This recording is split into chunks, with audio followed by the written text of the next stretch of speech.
As politicians on both sides of the aisle offer their opinions on what can be done to prevent gun violence in our schools, our Capitol correspondent Tim Skubick sat down with the Rundown's Andrew Burkle to take a deeper dive into that issue.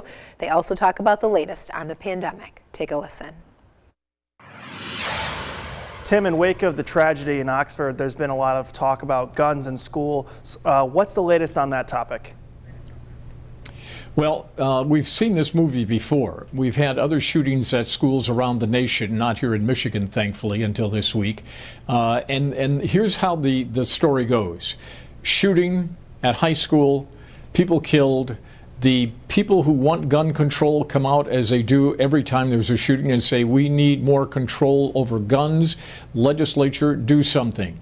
Act 2, the NRA steps in and says thanks, but no thanks. Act 3, nothing gets done.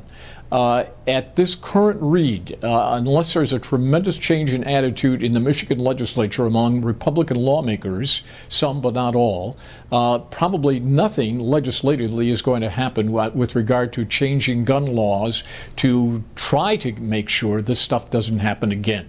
It's the way this story has played out over the last decade, and there's no reason to believe that with the control that the NRA has in the Michigan legislature, that the script is going to change. We spoke with Mike Shirk, and he had a tone like you mentioned, let's see what happens, nothing really going to be in motion per se. Is that kind of the similar tone a lot of the Republicans are taking? Yeah, that was a significant interview because if you listen to his words carefully, there was no statement that we're going to do anything. He wanted to be very careful. His concern was that first of all, he said you can't fix all the risks in our lives. That's his first statement.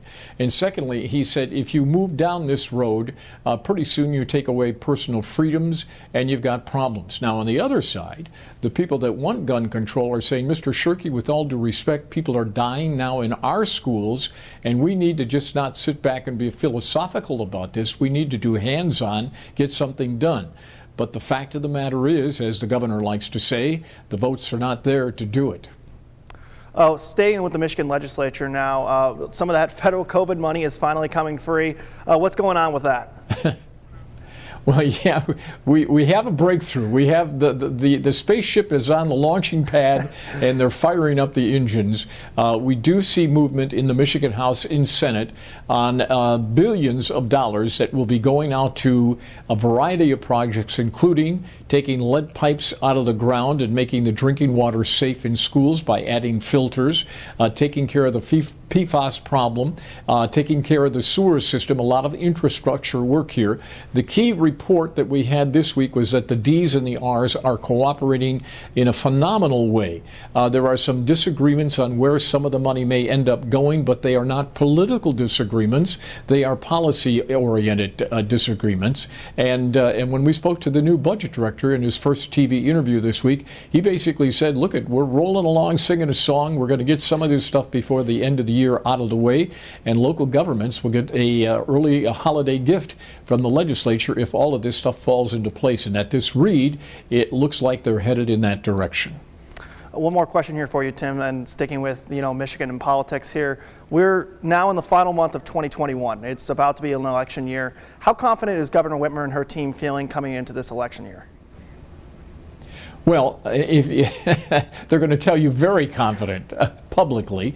There are some concerns, okay? The governor, when she ran for governor as a candidate, she had really no record of note. Now she's got 3 years where the opponents can pick away at just about anything that they find to be inappropriate or wrong, and so the governor will have to defend her record.